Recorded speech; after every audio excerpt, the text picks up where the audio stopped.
A nova cartografia da consciência tem como objetivo apresentar para a humanidade, para todos, um percurso do trajeto da consciência dentro do espaço interno.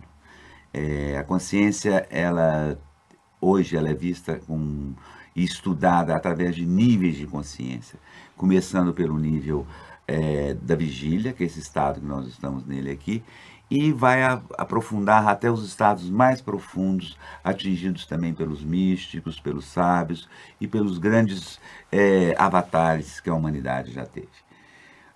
Um primeiro modelo de cartografia ela foi desenhada pela escola psicanalítica no final do século XIX e início do século XX, na tentativa de compreender o funcionamento da psique e do comportamento humano.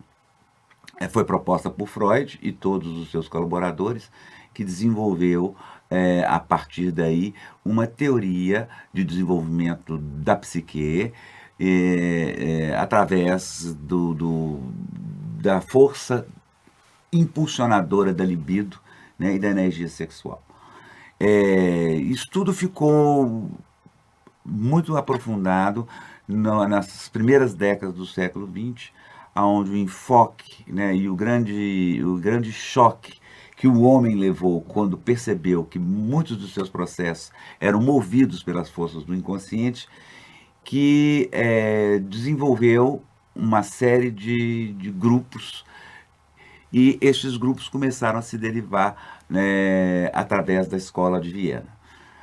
A primeira derivação que teve foi feita entre Reich e Freud, onde houve uma cisão, né, e Reich enfatizava que o inconsciente estava no corpo em forma de tensão crônica e criando uma couraça muscular, e se a gente entendesse essa couraça e o movimento dela, a gente ia entender como que a pessoa montou a personalidade dela.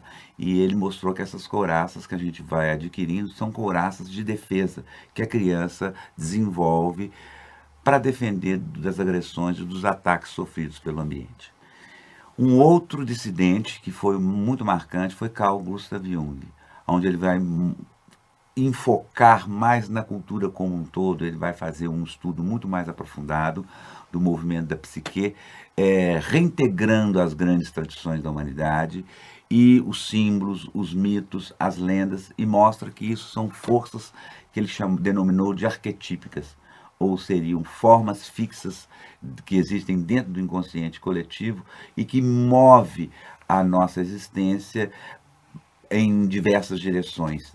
Mas a direção principal é a direção da individuação, ou seja, cada vez mais nós tornarmos indivíduo, e o indivíduo significa aquele que não se parte mais e tá sendo impulsionado pelo self, ou pela essência espiritual.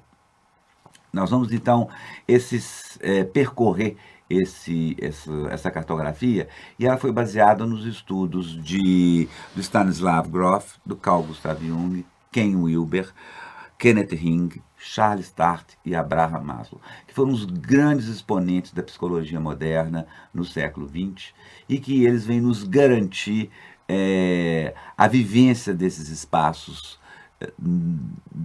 através tanto das experiências naturais, também das experiências produzidas por agentes psicoativos, também das experiências produzidas pelo transe e pelas práticas espirituais. Então nós vamos começar o trabalho mostrando a cartografia, ela como um todo, né?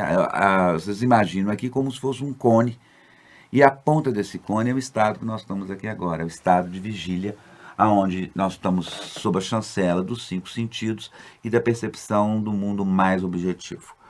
Logo em seguida a isso, existe a pré-consciência, que é um movimento de tudo aquilo que está vindo do inconsciente, está trazendo a consciência.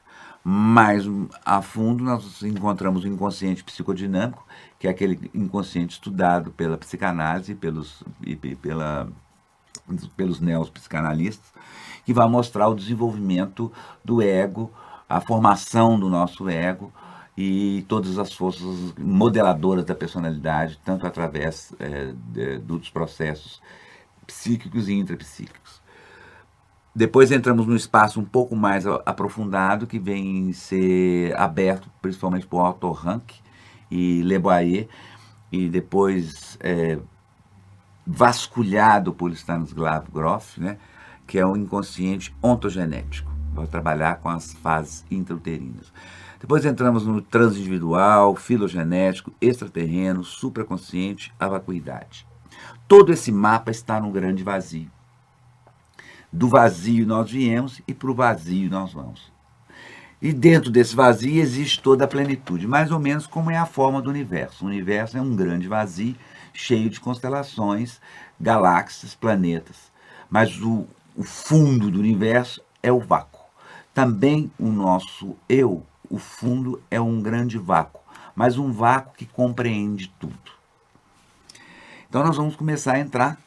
Então, o primeiro nível é o nível da vigília, como eu estava explicando para vocês, onde todas as percepções são filtradas através das sensações, da visão, da audição, da gustação. E o homem ficou muito escravo disso, né? Como que se o que existe tem que passar pela experiência desses sentidos. Mas também nós temos sentidos extrasensoriais, que vão além dos 5 sentidos, que são as percepções telepáticas, a intuição, clarividência, vários outros sentidos que movem também a nossa vida de uma maneira muito importante. Na realidade, todos nós nascemos com um kit da intuição e de telepatia, que fazem parte do nosso kit de sobrevivência. A pré-consciência e o chamado inconsciente psicodinâmico, que descreve o processo de nossa identidade desde o nascimento até a idade adulta, e os processos descritos da psicanálise e outras teorias de desenvolvimento da personalidade, relacionadas com o ambiente familiar e a cultura, como força modeladora da personalidade. Na realidade, a grande contribuição da psicanálise, né, veio mostrar para a gente como que a gente fez a imagem de nós mesmos, como é que nós montamos o nosso ego e que forças que atuaram nisso. Freud, basicamente, definiu 3 vetores básicos. Uma pulsão relacionada com o id, que seriam os sentimentos, o corpo e as emoções. O ego, que é essa pulsão interagindo com o ambiente, e o superego, que seria a força do próprio ambiente com seus valores e a cultura e o sistema de crença. Então, o nosso ego está no meio desses 2 vetores. O id, que pede passagem, que pede expressão, que pede realização dos nossos desejos, das nossas necessidades, e o superego, que veta ou não a realização disso. Então, dependendo de cada família e de cada cultura, esse ego vai ser moldado à segunda dessas forças. Parte desse processo ele vai se tornar inconsciente, vai para o nosso banco de memórias, e algumas partes dele ainda pode estar na nossa memória. A psicanálise foi um método criado justamente para sondar, né, através dos sonhos, através das associações livres, da imaginação, como que a gente foi montando este processo, né? Também a grande contribuição psicanalítica foi a teoria do desenvolvimento, onde, partindo do impulso original do nascimento, né, a libido vai fazendo uma trajetória no nosso corpo, até chegar nos órgãos genitais, aonde nós vamos atingir a vida adulta. Então, a importância disso. E vamos entrar diretamente no que interessa, assim, no foco da psicologia transpessoal, que já são os estágios do inconsciente ontogenético, que vai fazer ligação entre os aspectos da vida intrauterina com os processos do nascimento e as experiências adultas posteriores. O primeiro que focalizou e deu importância ao trauma do nascimento foi Otto Rank, que era um dos psicanalistas da Escola de Viena, e deu muita importância para como a gente nasce, e o processo do nascer muitas vezes pode criar traumas que vão estabelecer determinados padrões de comportamentos às vezes para a vida inteira. E começou-se a pensar em minimizar esse trauma através de práticas de nascimento mais orgânicas, muitas vezes dentro da água, com iluminação própria, com música, e também foi retomado algumas técnicas de nascimento, como o parto de cócoras, os partos dos índios, justamente na tentativa de minimizar o processo da passagem do mundo intrauterino, que era um mundo aquático, para o mundo aéreo. E o mundo dentro, logicamente, o mundo dentro da nossa mãe era um mundo todo protegido pelo líquido amniótico, pela placenta, a alimentação era toda natural entre mãe e filho. E todo esse ambiente protegido, ele vai chegando num clímax aonde o feto já não pode mais estar ali, né? Até que vai coincidir com o momento da passagem, né? Esse momento ele é ativado tanto por mudanças hormonais na mãe, como também no feto. E desse momento em diante é que muitas vezes acontecem pequenos traumas ou grandes traumas e que vão fixar na consciência e no campo energético do indivíduo, portando ao indivíduo a trilhar determinados padrões de comportamento, muitas vezes patológicos. Nós vamos ver aqui esse trabalho que aprofundou mais a respeito da vida intrauterina foi o trabalho proposto por Stanislav Grof, né? Stanislav Grof é um doutor de origem da Tchecoslováquia e que fez toda a sua tese de mestrado, foi feita na Universidade da Califórnia, sobre a psicologia transpessoal e principalmente sobre as matrizes perinatais. Na pesquisa dele, que durou 18 anos, foi a maior pesquisa de consciência feita na humanidade. Ele utilizou como elemento básico a experiência psicodélica feita com LSD-25 e foram usados 3.600 sujeitos e que passaram por essa experiência. Faziam uma ingestão dessa substância e passava sob efeito dela entre 8 e 16 horas num ambiente protegido, acompanhado também de psiquiatra e psicólogo e com todo um arsenal de gravação, filmagem e também material de desenhos e artes plásticas para que as pessoas pudessem representar o conteúdo desses estados através dessa forma. E ele também na pesquisa foram utilizados uma população bem eclética que compunha de elementos de quase todas as raças da humanidade, justamente para ver a universalidade desses processos. E o que ele observou que na viagem, né, na alteração de consciência provocada pelo LSD-25, num dos primeiros momentos apareciam muitas luzes, formas geométricas, mandalas, desenhos. E depois isso ia aparecendo determinados pedaços da vida e flashes da vida que estavam sempre ligados a um momento que ele chamou de matriz perinatal. Esse conjunto de experiências que trilhavam, estavam dentro de um mesmo tema, ele chamou de COEX, ou Concentrate Experience, dentro de um determinado tema. E o tema geralmente era um tema perinatal. Então eu vou descrever para vocês as matrizes, né? As 5 matrizes, especificando os conteúdos experienciais de cada uma. A primeira dessas matrizes é chamada da unidade cósmica. É associado com o útero agradável, aonde aquele momento ainda nós estávamos com extrema fusão com a mãe, dentro do líquido amniótico, nutridos. É a experiência do paraíso, onde tudo está perfeito, onde você tem um acolhimento total e todas as coisas que você precisa estão disponíveis para você.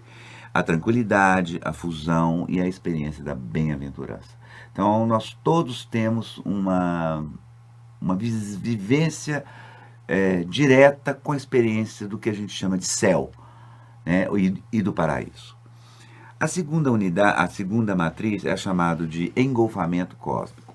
Já o útero já não é um lugar tão bom de ficar. Começaram as primeiras mudanças hormonais, tanto na mãe quanto no feto.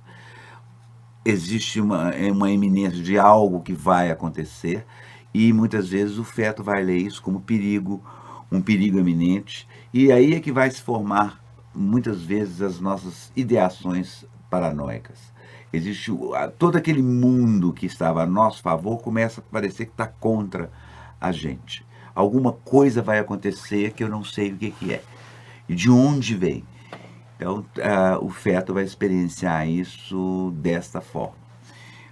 Continuando, ainda o colo do útero está fechado, é a experiência da matriz chamada inferno sem saída. Existe a compressão e a contração uterinas, e o feto experiencia isso como torturas físicas e psicológicas. Não existe saída, não existe para onde ir. Todo aquele ambiente que era favorável se tornou contra, as paredes se tornaram contra, tudo começa a espremer, e é a vivência do que nós chamamos de inferno. Então nós também temos uma experiência arquetípica do inferno através da própria experiência intrauterina. Andando um pouco mais adiante, o colo do útero vai abrir e nós vamos entrar na quarta matriz, que é a luta, morte e renascimento. Com a abertura do colo do útero, toda a vazão de líquidos puxa o feto para passar no canal uterino, e é a luta titânica, a experiência da luta, da agonia, do êxtase, da saída, de ir para um caminho, de ir em direção a um caminho luminoso que já se pode evidenciar no lá fora, e até que nós vamos atingir a última matriz, que é a própria chamada de experiência de morte e renascimento.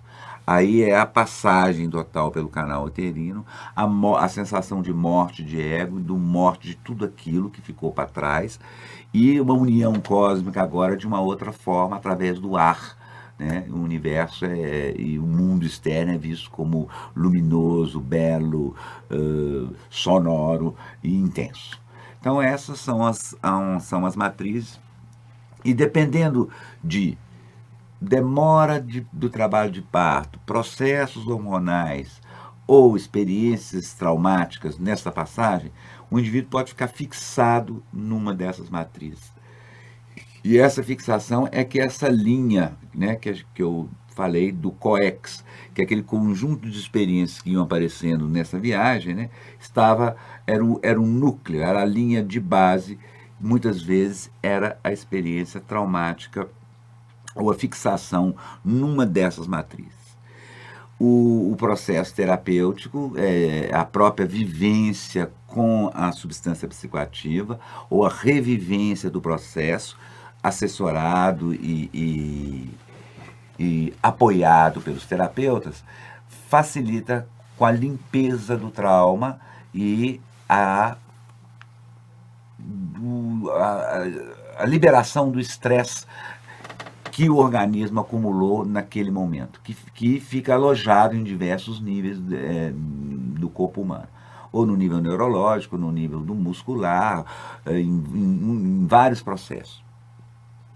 Também Grof fazia as experiências no início, sempre pelo uso do LSD, depois ele foi substituindo o LSD por uma experiência através da respiração, que ele chamou de experiência holotrópica.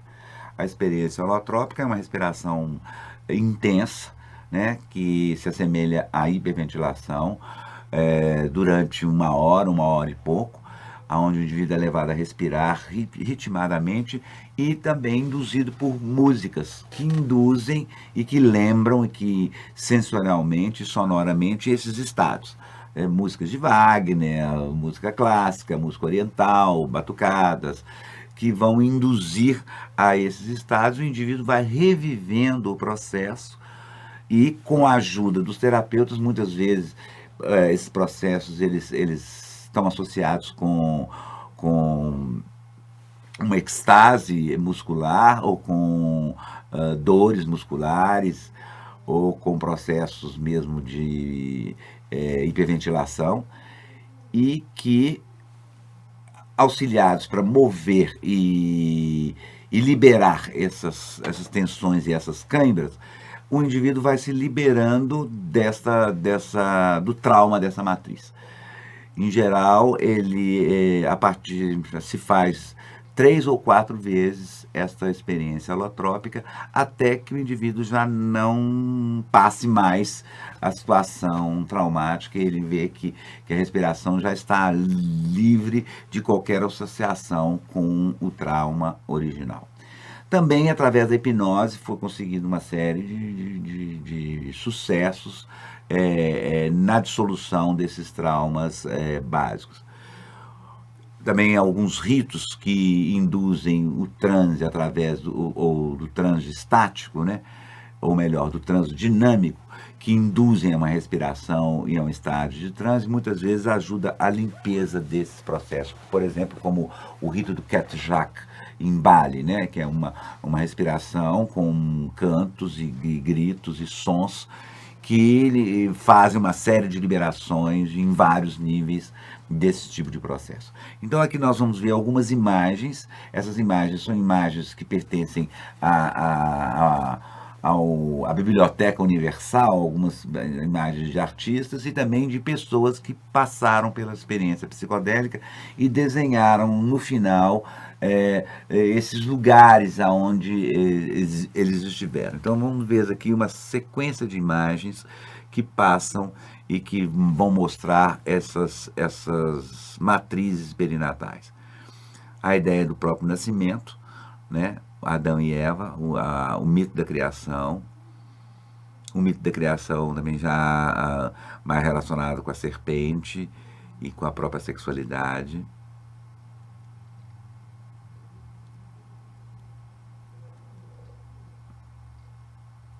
Agonia e êxtase, né?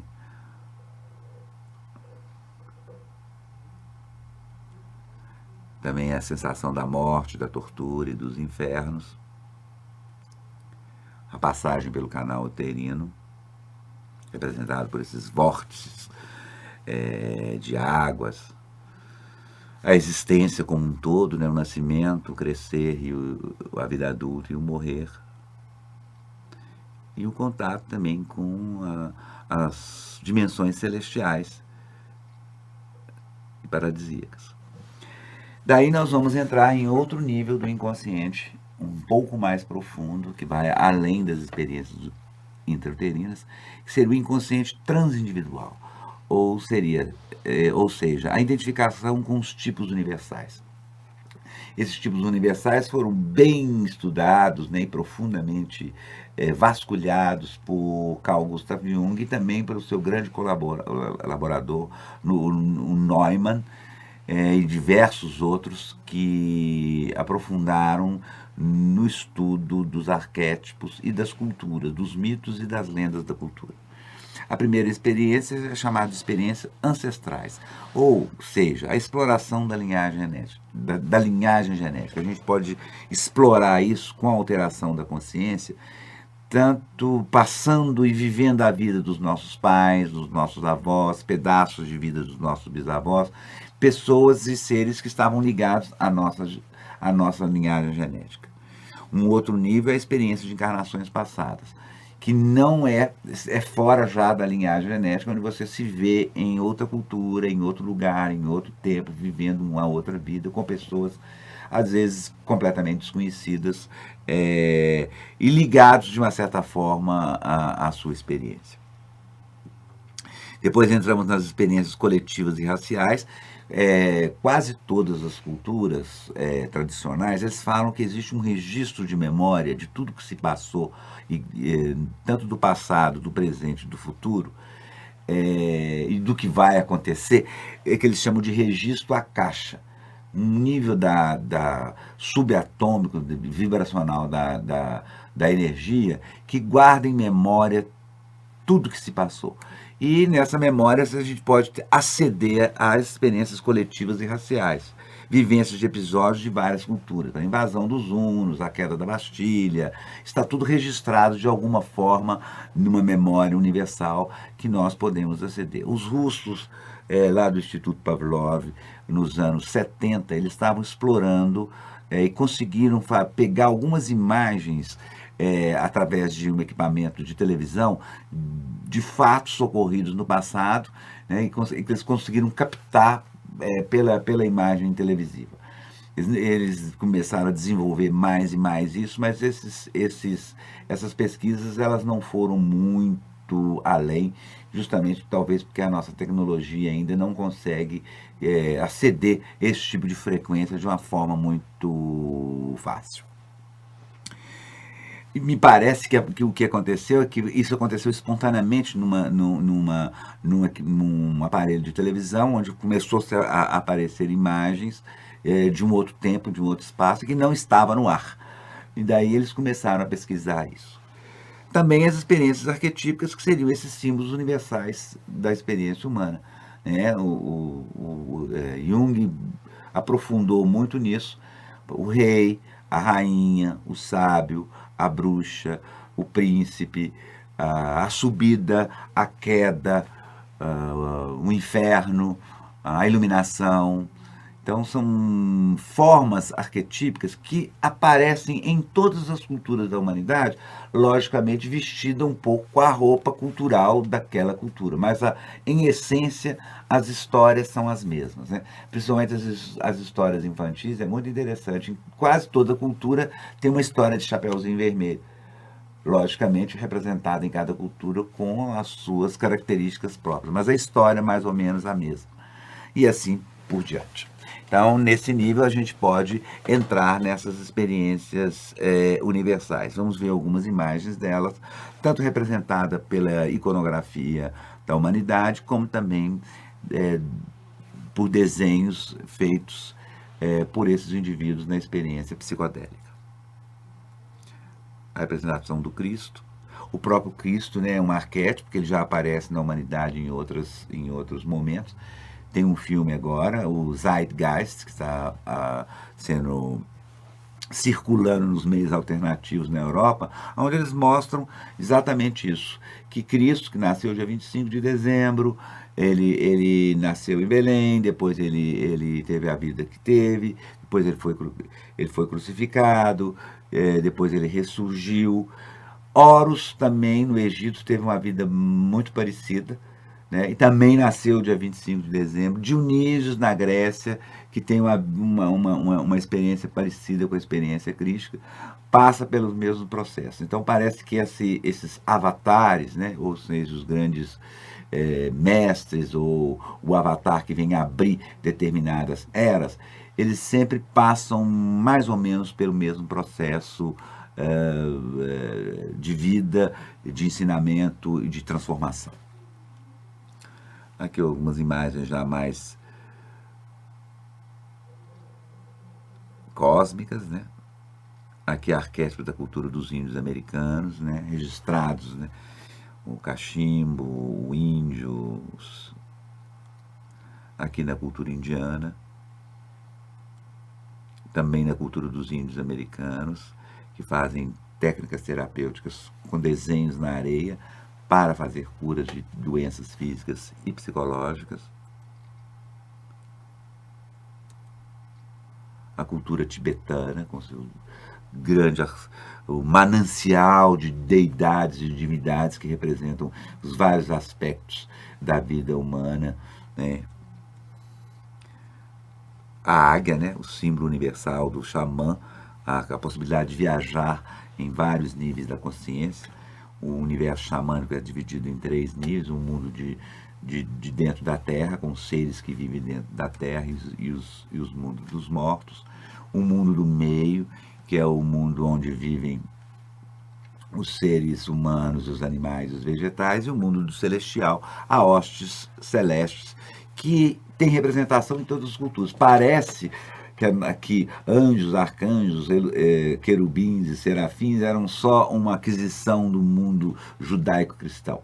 É um mero engano e ignorância. Todas as culturas fazem menção a esta hierarquia celeste, logicamente usando nomes e representações um pouco diversas das representações judaico-cristãs.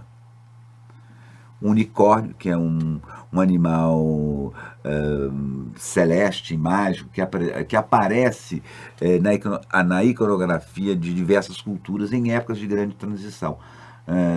O unicórnio aparece na época de Alexandre Magno, aparece também no Egito, aparece na Renascença, e agora está reaparecendo. Muitas pessoas estão acedendo a essa força do unicórnio, que é esse animal celeste que é incapturável.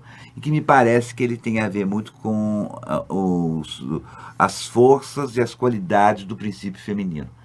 Principalmente que descobriram na França um conjunto de obras feitas em tapeçaria chamada A Dama e o Unicórnio, mostrando aspectos e qualidades do feminino que são imanentes e inerentes do feminino. Aqui o universo xamânico representado pelos que tomam ayahuasca, né? Os ayahuasqueiros do Peru e da Bolívia, mostrando aqui os níveis, o de baixo, o do meio e o do celestial. Aqui o ritos de Bali, né, que eu estava falando sobre a respiração, o Catchá, que é uma respiração contínua, com sons e em grupo, que promove um transe coletivo e uma vivência muito, muito especial de cura através dos rituais. As culturas das Américas, como os maias, os toltecas, os olmecas, os incas, que tinham um arsenal de técnicas de exploração desse espaço interno, né? Inclusive principalmente através do uso de substâncias psicoativas, como a mescalina, o peyote, o ayahuasca, a marijuana, determinados tipos de cogumelos que facilitavam a entrada e o contato com esse espaço interno. Também os aborígenas, né, tanto da Austrália, Nova Zelândia, da Nova Guiné, que tinham vários ritos e técnicas de imersão nesses estados. Entramos agora num nível um pouco mais profundo, que é o inconsciente filogenético. O inconsciente filogenético vai aceder às experiências da sequência evolutiva da vida no planeta. E essa vida no planeta, ela começou há mais de 250 milhões de anos atrás, e quando, logo após a grande explosão universal, né, chamado de Big Bang, houve o caos, e daí começou a se organizar esse caos nas galáxias, nos sistemas solares, nas constelações. Tudo que se passou aí, né, nós temos memória disso. Existe um provérbio oriental, dentro do budismo, que fala assim: quando Deus criou o homem, quem é que estava vendo? Quando Deus criou o homem, quem é que estava vendo? Quase todas as grandes tradições, os grandes livros sagrados da humanidade falam do mito da criação, do início dos tempos. Mas quem é que estava vendo isso? Quem é que escreveu isso? Então é muito interessante que isso está registrado em nós, na nossa memória universal. Então a gente tem uma sequência de expansões de consciência que a gente pode experimentar umas coisas muito específicas da nossa vida orgânica. A primeira são a consciência dos órgãos, tecidos e células. Em alguns momentos nós podemos ser levados a ver o que se passa no nosso interno, no nosso estômago, no nosso fígado ou nos nossos tecidos, e viver e estar bem junto do que está acontecendo nas mudanças bioquímicas, na passagem dos fluidos das nossas células. A gente pode ter a nítida impressão de estar com a consciência amplificada dentro do próprio corpo. Também nós podemos ter a memória que pode aceder a todos os animais que nós já passamos na escala filogenética.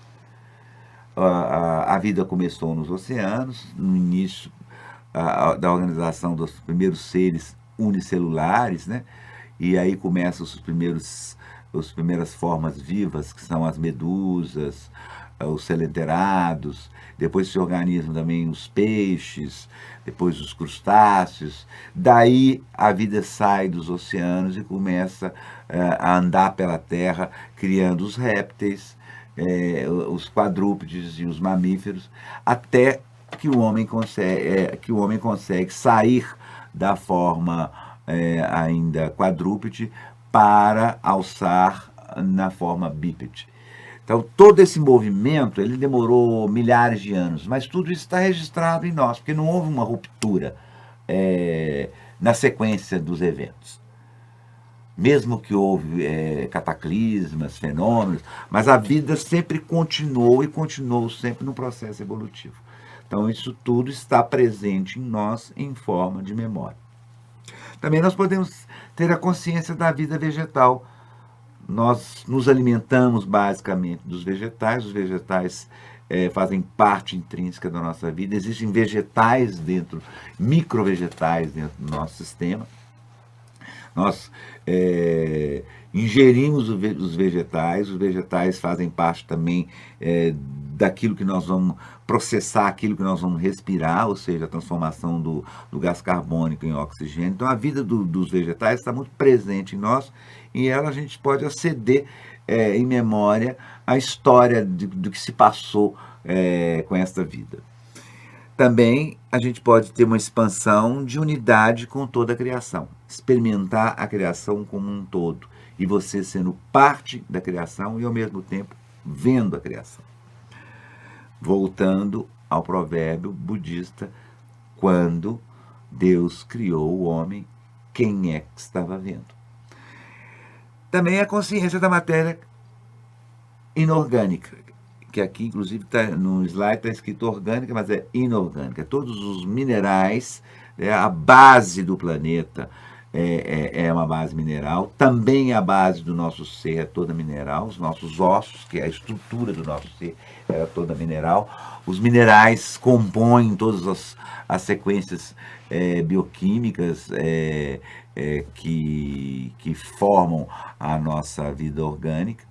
Então, o mineral é a base mesmo, como a base do planeta, é a base do nosso próprio corpo, do nosso próprio ser. Então, a gente pode ter acesso à vida dos minerais. Você experimentar a vida de um cristal, de um veio de ouro, de algumas pedras preciosas, experimentar dentro da Terra. Também até experimentar dentro do magma terrestre, né, do Sol. É como se dentro da Terra existisse um sol de fogo, que aquece o planeta e que é a força geradora, né, do nosso planeta. E também a própria consciência planetária, né? Se nós, elementos do planeta, animaizinhos que pertencemos a esse enorme planeta, temos consciência, imagina o planeta como um todo. Em várias culturas se fala de Gaia, que é esta consciência do planeta como um todo. Gaia é essa entidade que nós somos parte e também podemos aceder ao todo de que Gaia é. Gaia atualmente ela está muito sofrida, né, porque esses seres adoeceram o planeta, né? Nós, infelizmente, a humanidade, ela por uma ignorância e uma ideia assim de a própria experiência de mãe e filho, né? O filho sempre vive sempre em função da mãe e acha que a mãe... ninguém quer cuidar da mãe. E a nossa mãe, tanto a mãe terrena como a própria mãe terra, ela tem um limite, né?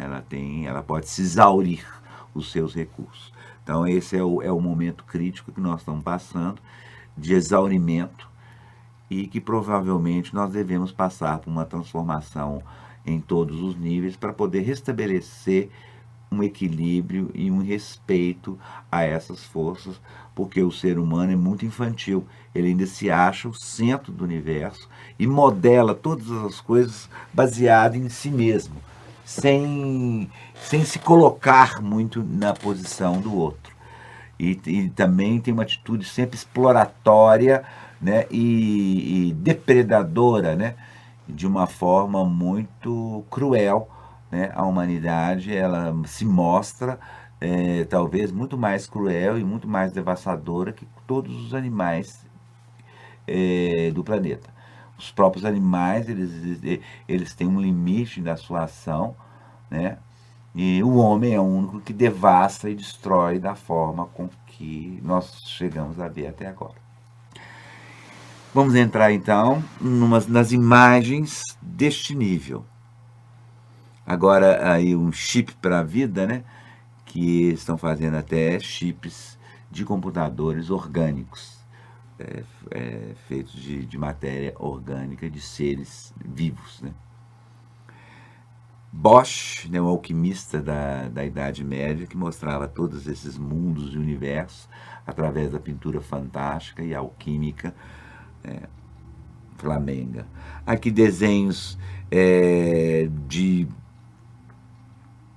xamãs que fazem uso da ayahuasca no Peru, aí eles mostrando um pouco o conteúdo da viagem da ayahuasca, né? Uma viagem bem holística, com seres de diversas culturas, com diversos trajes e roupas que lembram as culturas orientais, do Oriente Médio, China. E essas pessoas elas nunca saíram ali do Peru e elas são propriamente analfabetas, e através dessa viagem eles acedem a esse conhecimento perene, universal, que está presente em todas as coisas, experimentado através da alteração da consciência produzida pelo ayahuasca, que é uma substância enteogênica, né? Como a mescalina, como o LSD, como diversos outros cogumelos, são substâncias enteogênicas, que fazem a gente ver a origem divina nossa. Enteogênica. Faz a gente ver a nossa origem divina. A árvore genealógica da humanidade, com todas as raças e culturas.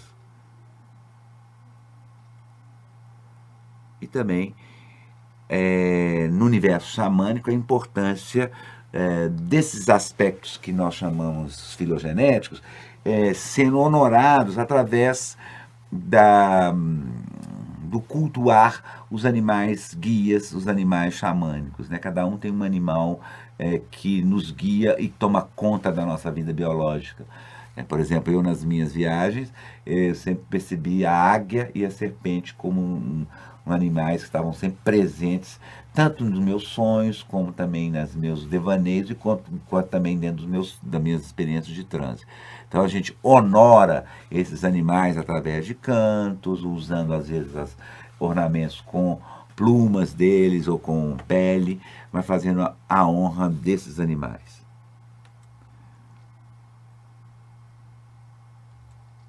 A águia, né, sempre representando um animal xamânico por excelência, a grande viagem através de todos os planos da natureza. As divindades orientais. E aí nós vamos mais em frente, entrando dentro do inconsciente extraterreno. Nesse estado, as leis da física que nós conhecemos já não são suficientes para entender esse tipo de fenômeno que ocorre. São os fenômenos que vão além do espaço, do tempo e das leis físicas conhecidas. E que agora, aos pouquinhos, com o vasculhar da física, da astrofísica, do conhecimento dessas partículas, de comportamento das partículas que compõem a matéria, nós estamos começando a ter um certo conhecimento disso e um pouco de domínio a respeito desses fenômenos. Então, nós temos aqui as experiências de estar fora do corpo, inclusive encontros com entidades, né?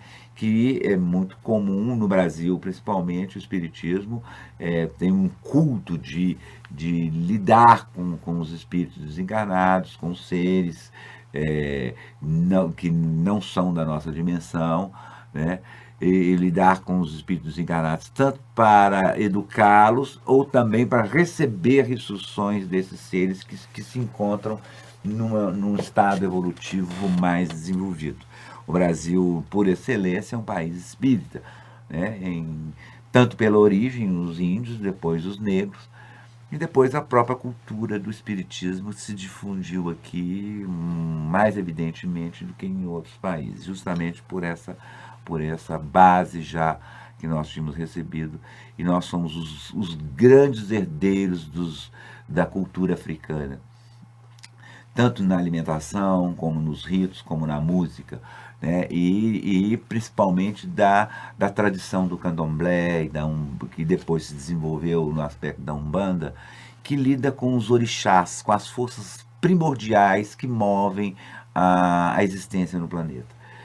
O Panteão de Oruba, que é de todos os países da África, foi a base de todo o conhecimento esotérico, da Cabala, né, e dos egípcios. Né? Os egípcios organizaram, como esses povos eram nômades, e o Egito foi a civilização mais citatina que existiu na África, eles organizaram, principalmente na Biblioteca de Alexandria, todo esse conhecimento que vinha das tribos de Yoruba e organizaram no sistema esotérico da Cabala.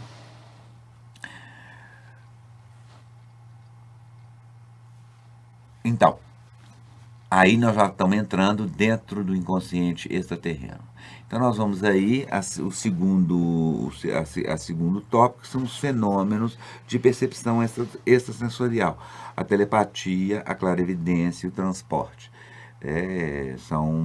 Como eu estava falando, fazem parte do kit de sobrevivência humana essas experiências e essas percepções. E elas vão nos dar um guia, né, da nosso caminhar na existência, né, ou no escuro da existência. As nossas glândulas no corpo, elas têm uma função também de lidar com isso, principalmente a glândula da hipófise e a glândula pineal. A glândula pineal, especificamente, que é uma antena parabólica, ela tem até uma forma e um funcionamento igualzinho de uma antena parabólica, e que ela capta a energia e a luz cósmica e faz penetrar essa luz dentro de nós. Né? A luz é penetrada em nós, tanto através da melatonina, né, que é uma substância da glândula pineal, também pela melanina, que é a substância que está presente na nossa pele e que vai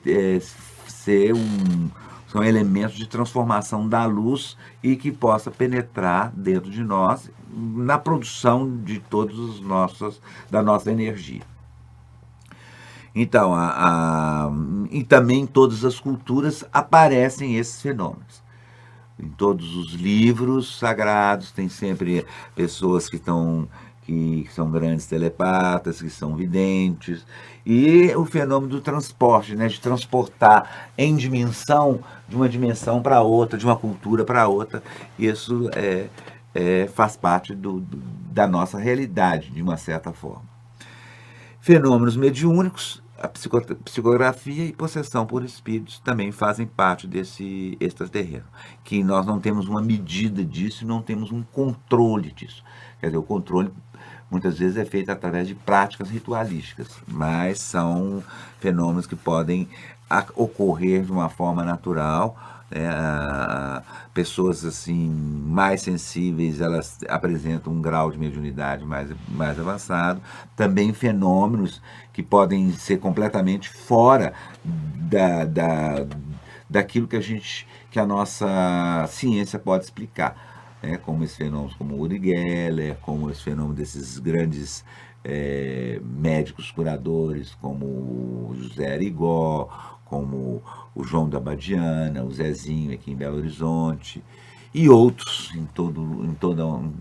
espalhados pelo mundo. Tem sempre esses cirurgiões que trabalham com uma tecnologia ou com métodos que nós não podemos ainda explicar. Agora a gente pode entrar nesse universo extraterreno, que também é terreno. Vamos ver algumas imagens deste nível. A própria visão da morte na Idade Média, né, a passagem para o rio, para o lado de lá, para outra dimensão, mostrada aqui numa obra de Giotto. em algumas imagens desses mundos invisíveis que permeiam o visível. Novamente aqui as imagens feitas pelos xamãs peruanos que tomam ayahuasca, mostrando aqui vários ritos, a cobra, a serpente e vários ícones de diversas culturas misturadas, como se fosse uma grande Babel, né? Esses templos e essas cidades que existem nas dimensões sutis da luz, né? A luz, ela contém milhares de dimensões através da luz, né? Na luz moram seres. A gente já está podendo fazer isso com a luz. Um raio laser, um feixe de luz pode levar mensagens, imagens, dados, né? Isso num campo de frequência luminoso. Imagina a luz em si, o que ela porta, né? A luz em si, ela pode portar milhares de coisas que a gente ainda desconhece. Também o contato com outros planetas e outras constelações sempre foi um sonho humano, mas sempre esteve presente na iconografia humana, né? Tanto no que a gente chama de science fiction, na ficção científica ou na futurologia, como também, andando para trás, você vê Platão falando de contatos com outros seres, os Atlantes, civilizações misteriosas como a Lemúria, que deixou poucos traços, mas que evidentemente são civilizações que estiveram aqui, né, e que pertenciam a outra instância, a outra galáxia. E vamos entrar no superconsciente. Aí é um campo dos grandes mestres, dos avatares, né, dos místicos. O indivíduo sente a sua consciência fundida com a mente universal. Neste estado, podemos compreender o processo da criação.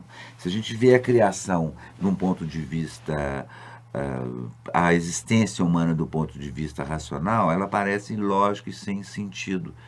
Inclusive isso criou o existencialismo e o niilismo como forma filosófica, né, de uma expressão pós-guerra, a estupidez que seria uma existência. Mas, se a gente vê por esse nível, ela pode parecer isso. Mas quando você está num estado profundo, onde você está junto da mente que cria o universo, aí a gente pode entender qual o sentido da criação e qual o sentido da criação ser com tanta pluralidade e com tanta individualidade ao mesmo tempo. Então, aí é o lugar dos místicos, aí é o lugar dos avatares, realmente. E de quando a gente encontra o processo de iluminação. Iluminar é entender essa existência de uma maneira ampla, né? Aí a representação oriental, né, do próprio centro coronário, representado o lótus de 1000 pétalas, que é o chakra da coroa, ou relacionado com a glândula pineal, representado pelo Buda, os seres cósmicos, celestes, os seres que moldam a existência no mundo material, né? E que coordenam o clima, coordenam as estações. Então tudo parece que é um caos, né? Mas tudo é coordenado por essa mente universal que organiza, senão nós estaríamos num caos absoluto. Então essa mente que organiza os planetas, os sistemas, as estações, é a mente que cria a mente, que dá forma, que cria as imagens, né? Que na realidade, o que é imaginação? Imaginação significa ação no mundo do mago. Então, o que a gente chama de imaginação existe num determinado plano que nós vamos lá, pegamos aquilo e vamos modelar ou inspirar as nossas obras a partir do contato com esse manancial. Agora é o grande momento que a humanidade talvez vai se preparar para entrar em contato com as outras civilizações do nosso sistema solar ou da galáxia, ainda nós não éramos merecedores disso, devido ao grau de rudeza e primitividade que nós estávamos. Agora estamos começando a desenvolver uma mente global, um sistema mais global, um sistema mais humanitário.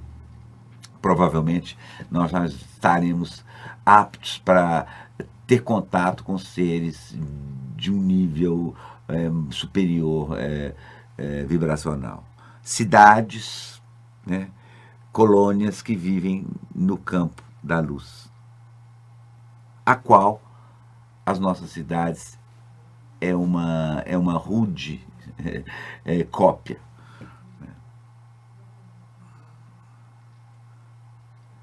Eu deixo agora para vocês usufruírem dessas imagens que os artistas sensitivos, né, puderam captar. E entramos aí no último quadro do mapa, que é o vácuo. Além do tempo e do espaço, do bem e do mal, da luz e da sombra, da estabilidade e do movimento, da agonia e do êxtase. Aí nós entramos no espaço que na humanidade a cultura que mais evidencia esse vazio é a cultura budista, né, em todos os seus aspectos. O próprio Buda, ele vai... O grande desafio do Buda é ver a origem de todo o sofrimento. E depois de 9 anos em peregrinação, em meditação, Buda diz que a origem de todo o sofrimento é o apego. E realmente é, né? E a vida biológica, a vida egóica, ela puxa muito para o apego, e por isso é que nós sofremos. Agora, o desapego não quer dizer jogar fora nada, não. É simplesmente abrir mão. Está aberto, né? O apego é pegar, se identificar demais com as coisas, e o desapego é soltá-lo. Então, no budismo é exatamente essa visão do vazio, né? E faz a apologia da gente ser oco, como o bambu, né? Vazio como o bambu. E o vazio é a grande realidade, tanto no macrocosmo quanto também no microcosmo. Se você for olhar as distâncias que existem dentro de um átomo, entre o núcleo e toda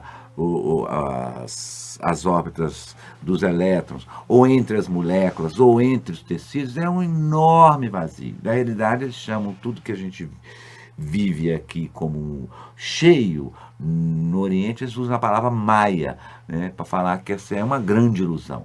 A ilusão do preenchimento, a ilusão de ser alguma coisa tangível, né? Ela é tangível, mas é uma aparência, porque a base de tudo é vazia. Então a própria existência física, ela é dialética. Ela é feita de um vazio que manifesta uma forma, parece que plena, ou uma forma consistente, né? Mas se você apertar tudo, vai tudo para o vazio. Então é esse vazio, né, que é o vazio do absoluto, e que é o vazio aonde não existe mais eu e o outro, certo e errado, bom e mal, onde não existe mais polos, e existe sim a complementariedade. Então a cultura budista, o Zen budismo em especial, ele focaliza a experiência no vazio. Aí nós temos uma tanka tibetana que mostra um mapa, uma cartografia, é uma forma de yoga, que chama Yantra Yoga, a yoga da geometria, que mostra um mapa do mundo interno, ou do céu interior, com as portas, com todos os guardiões e com tudo que compreende esse lugar aonde mora o eu, o espírito puro. A meditação como uma prática, né, de penetrar nesses espaços, né, as diversas formas de meditações, né, mas a meditação Zen parada, ou Chan, do chinês, que faz com que você entre em contato com o seu centro. O centro também é um centro físico, que é um ponto a 3 dedos abaixo do umbigo, que é o Hara, e ali, junto com a respiração, você pode experimentar esse vazio na sua integridade. A arte, oriental, né, que manifesta esse aspecto da totalidade, né, do começo, do fim, do alfa e do ômega. O Tao, né, o eterno encontro entre o Yin e o Yang, né, o masculino e o feminino, e a dinâmica disso no universo e em todas as coisas manifestas. O Jardim de Areia, do mosteiro de Daidoku-ji, em Kyoto. E voltamos aqui novamente à cartografia, com toda essa organização, e agora nós vamos comparando essa cartografia com a psicopatologia, né? Então, no espectro da normalidade, nós vamos incluir a vigília, né? A vigília até o psicodinâmico está dentro do que a gente chama de normalidade, né? A neurose inclui isso tudo, mais o ontogenético, e a psicose, ela compreende todo o mapa, né? Na realidade, a própria loucura ou um surto psicótico pode ser até uma imersão desse estado, mas de uma forma vivida pelo indivíduo, de uma forma caótica ou desorganizada. Mas, geralmente, o que a gente chama de transtorno da consciência, elas passam por uma alteração da consciência, mas de uma forma sem muita ordem, né? E muitas vezes a pessoa vai sofrer justamente por não conseguir se localizar dentro disso. Também você pode aceder a esse mapa de diversas formas, como eu estava explicando no início, né? A forma mais segura, né? Também, entre aspas, que não existe nenhuma segurança nesse mundo, mas a forma mais, vamos dizer assim, que seja mais didática é através das práticas de meditação, né? Que vão levando passo a passo a você entrar em contato com esse vazio e passando por todos os estágios. Em geral, é sempre bom fazer isso junto com alguém que já trilhou para ser um condutor nesse caminho. Também nós vamos ter as práticas do transe, né? Tanto o transe estático como o transe dinâmico, que, como a palavra diz, o transe, nós vamos ficar em trânsito entre essa consciência e uma outra consciência, em um outro nível desse, e a gente vai poder perceber essas realidades de uma forma bem interessante. Então, as culturas arborígenas, as culturas mais tropicais, elas usam muito o transe dinâmico, né, como uma forma de você experimentar essas realidades de uma maneira mais tangível e intensa. Também a própria loucura, como eu estou falando, é uma maneira de experimentar esse mapa.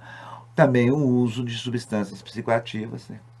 Já citado, em quase todas as culturas da humanidade existem essas substâncias, que eram substâncias que são chamadas enteogênicas, que fazem a gente ver a nossa origem e entrar em contato com a origem divina que todos nós somos, né? E também no século XX houve uma grande proibição da alteração da consciência, né? Justamente porque o século XX foi o século ligado ao consumo, à industrialização, ao trabalho, e ao exaurimento, né, de todos os nossos recursos. Então, houve um grande preconceito a qualquer coisa que tirasse do foco da produção e do foco do trabalho. E o trabalho virou quase que uma patologia coletiva, né? E agora que nós já temos tudo, o que nós vamos fazer com isso? A maioria das pessoas estão ficando pobres em si mesmas, ricas de um monte de coisa, mas pobres de experiências, né? E vão viver, às vezes, uma velhice decrépita, assistindo televisão, olhando a vida dos outros, sem pouca vida criativa, né? Então, justamente por essa repressão dessas dimensões transpessoais, né?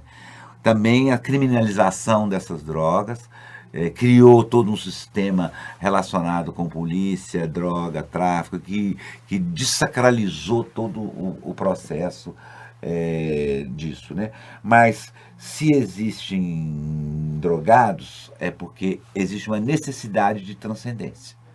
Um drogado está se drogando não porque só por se drogar por nada, é justamente por essa necessidade de transcender, é uma necessidade que todos nós temos e que o século XX não enfatizou isso, reprimiu, ao contrário, reprimiu esse processo. Talvez agora, na aurora de uma nova era, nós vamos respeitar muito essa necessidade de transcender que todos nós, seres humanos, temos. Então, inclusive, essa palestra é uma palestra que tem um sentido educativo, né, para as gerações que vão vir daqui para frente, né, e de fazer um uso sagrado, né, um uso correto e poder usufruir das benesses que a alteração da consciência pode produzir e da compreensão dessas dimensões do universo e a compreensão do universo de uma forma mais eficaz, né? Então nós todos podemos fazer isso e participar da beleza que é isso tudo. Então o homem moderno ficou escravizado, né, também ao próprio lazer forçado, deixou de criar porque tinha alguém que criava as imagens para eles, com o cinema e com a televisão. Então nós ficamos viciados naquilo que nós produzimos e nos empobrecemos. Então a cartografia da consciência pode ser de uma grande ajuda para os terapeutas que trabalham com pessoas de dependência química, para entender o porquê que elas estão buscando isso e às vezes entender alguns estados que emergem desses processos. Também entender as próprias patologias, né? E distinguir uma patologia de uma emergência espiritual que vem naturalmente. Isso é muito importante. Muita gente está em hospital psiquiátrico que não devia estar, justamente porque estava tendo uma experiência de alteração, de modificação de consciência. Então é muito triste ver isso, né? A ignorância das próprias escolas e do próprio ensino na psiquiatria e na psicologia. Então em cima disso que eu relembro que a cartografia é muito importante e de ser veiculada, né, de ser estudada. Então eu aconselho a vocês, principalmente na língua portuguesa, a gente tem um livro do Groff que chama Além do Cérebro, traduzido. Também nós temos o Compêndio de Psicologia Transpessoal, que foi escrito, eu participei da formatação desse compêndio com o professor Pierre Vaio, no final dos anos 70, na Universidade Federal de Minas Gerais. Esse compêndio ainda está à disposição, são 6 volumes na editora Vozes. Também os livros do Aldous Huxley, As Portas da Percepção, O Céu e o Inferno. Os livros do Carlos Castaneda, que é um antropólogo de Harvard, de altíssimo nível, que trouxe para nós a compreensão das culturas xamânicas tolteca e asteca e olmeca. Então, a gente poder utilizar esses autores e o conhecimento que tá inscrito ali e pesquisado ali como diretrizes para entender esse espaço interno do homem, que é tão vasto quanto o universo.